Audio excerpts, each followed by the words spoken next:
गर्मियों में आम का इंतजार हर किसी को रहता है, लेकिन दुनिया में कुछ ऐसी विदेशी मैंगो वैरायटीज भी हैं जो सिर्फ अपने स्वाद ही नहीं बल्कि खुशबू, आकार और प्रीमियम क्वालिटी के लिए मशहूर हैं।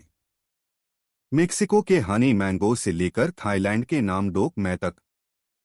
झारखंड में राज्यसभा चुनाव को लेकर बुधवार को राजनीतिक घमासान के बीच निर्दलीय प्रत्याशी परिमल नाथवानी का नामांकन स्वीकार कर लिया गया है।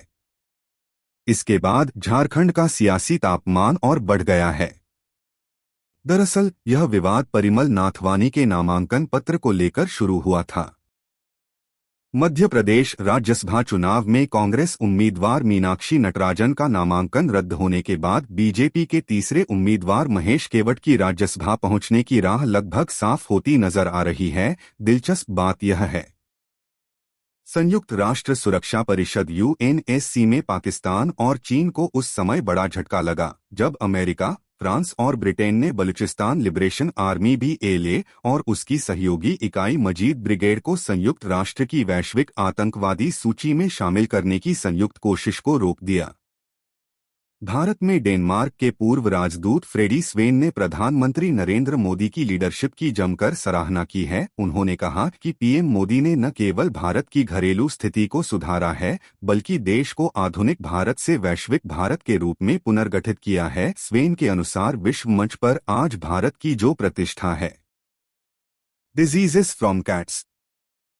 हम में से ज्यादातर पेट लवर्स को लगता है कि हमारी बिल्ली तो पूरे दिन घर के अंदर ही रहती है, साफ सुथरा खाना खाती है, तो उसे कोई बीमारी कैसे हो सकती है। लेकिन हाल ही में द कॉन्वर्सेशन की एक स्टडी के मुताबिक हमारी बिल्लियां अनजाने में घर के बाहर से या घर के कोनों से चूहों के जरिए फैलने वाले कीटाणु, घाव में संक्रमण, वाउंड इन्फेक्शन होने पर डॉक्टर अक्सर एंटीबायोटिक दवाएं देते हैं, लेकिन कई बार जरूरत न होने पर भी एंटीबायोटिक्स का इस्तेमाल हो जाता है, जिससे एंटीबायोटिक रेजिस्टेंस यानी दवाओं का असर कम होने की समस्या बढ़ रही है।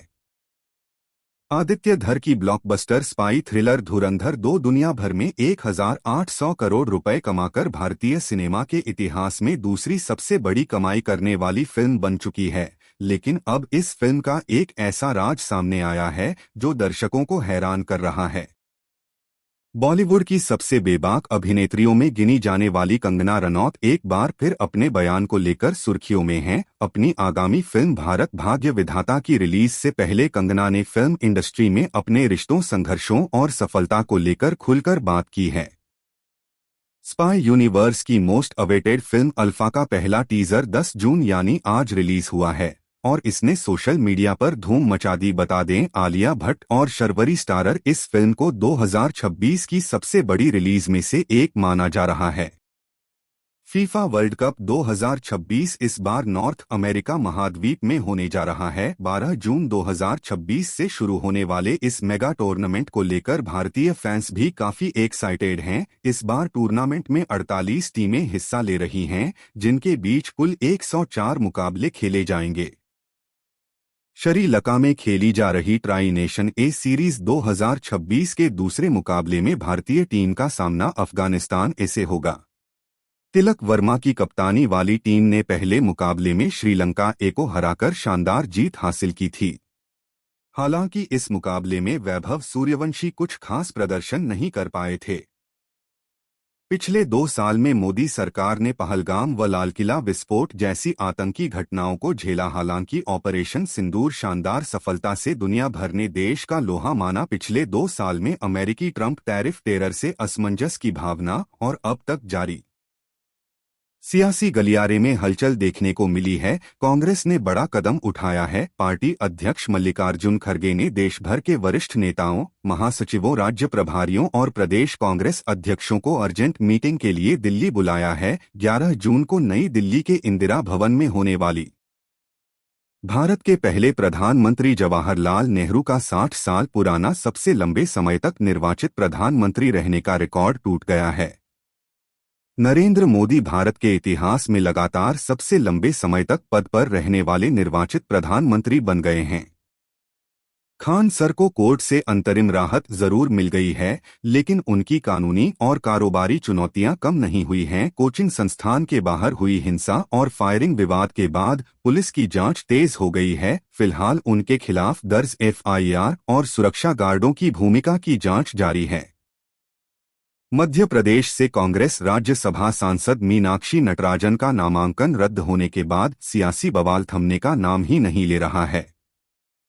इस मुद्दे को लेकर कांग्रेस का 10 सदस्यीय प्रतिनिधिमंडल आज मुख्य चुनाव आयुक्त सीईसी से मुलाकात करेगा और अपना विरोध दर्ज कराएगा। सोने की कीमतों में पिछले 3 महीनों में काफी उतार चढ़ाव देखने को मिला है। रिटर्न के हिसाब से देखें तो 3 महीने, 1 महीने और 1 हफ्ते में सोने का रिटर्न निगेटिव ही रहा है। बुधवार को भी सोने में अच्छी खासी गिरावट देखी जा रही है।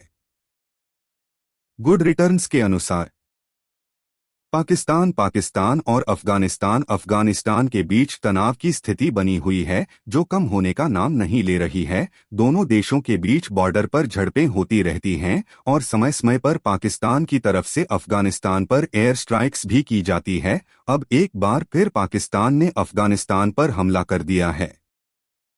एमपी से राज्यसभा की उम्मीदवार मीनाक्षी नटराजन का नामांकन रद्द होने पर कांग्रेसी सड़कों पर उतर आए हैं। प्रदेश भर में विरोध प्रदर्शन किए जा रहे हैं।